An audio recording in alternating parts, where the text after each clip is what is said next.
works as part of the partnership team for Indy. It's a carbon fiber device, and we build out all the electronics inside of it, and it connects right into the car itself. So this is not only how the driver and how Simona drives the car, but it's really the computer for her.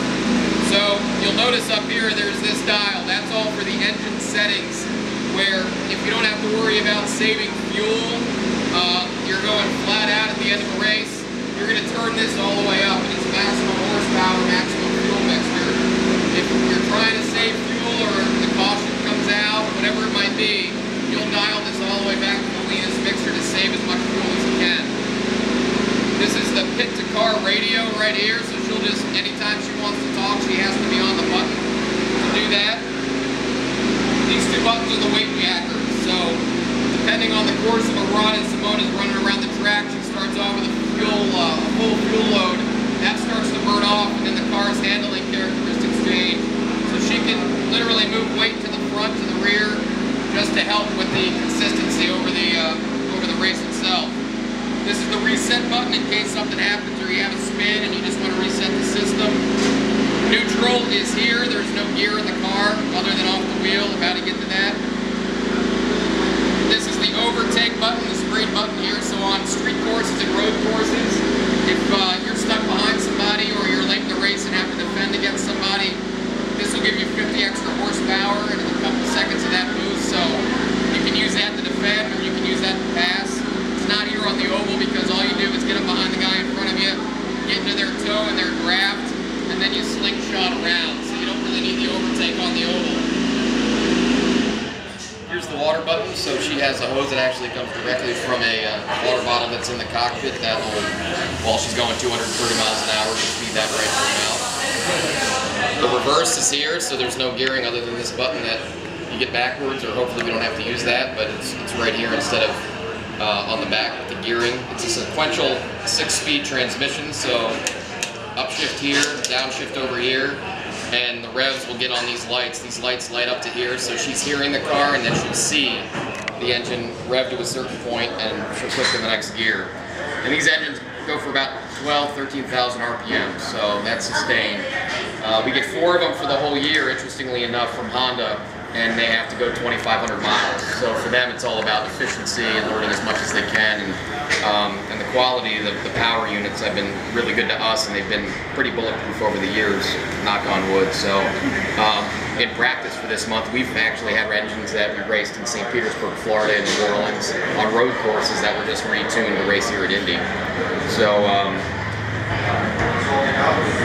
this is what you'll click through on to look at the different messages on the engine mapping. So there's a messaging center on the wheel that'll come from the pits, whether there's a yellow out, or pit this lap, or how much fuel might be left in the car, how many laps to go, average speed, whatever you want to look at. And she can, you know, you'll see the drivers on the R-Car camera driving at 230, and they'll be clicking through things the whole time. So they're always kind of working the controls and just trying to put together the best possible package depending on the weather and how the car feels. How much communication is there between either her or the electronics to the pit? They have telemetry that they plug in inside the cockpit. There's only so many things you can read in real time because just cost would skyrocket if we could monitor everything.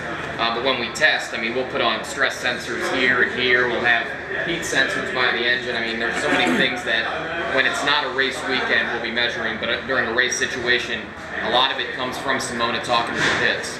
So she'll click on that button and just, you know, say, hey, I need a wing adjustment.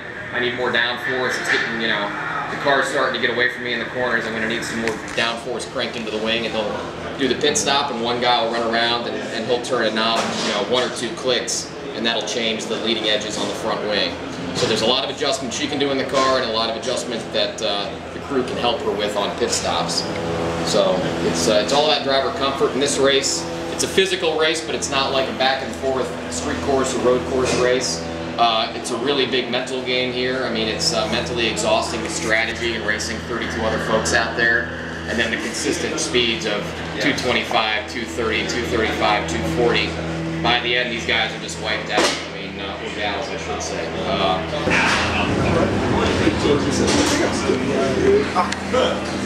Why do you only have one reservoir? Is that because it's a circular track? on the suspension here? A lot of it, I couldn't tell you the exact answer, but I imagine they're just trying to save on weight as much as they can. If we had 2 of those, that would throw off the balance a little bit. So if we can do just one, we'll do just one. If you you only need 2, we're not going to carry 3 or something. I mean, there's a lot of that where we want as minimal weight on this car as possible, or at least we want to be able to redistribute that weight into other parts of the car as much as we can and make it a lower center of gravity. So, And what's the car weigh now? this car weighs 1,575 pounds with fuel in the driver. Oh wow. The engine is only about 250 pounds.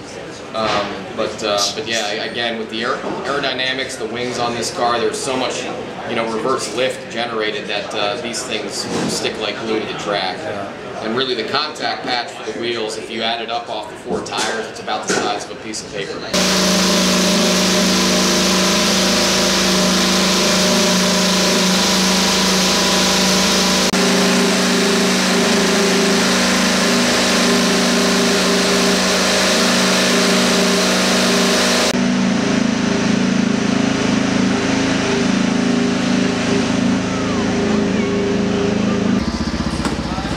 Taxi driving.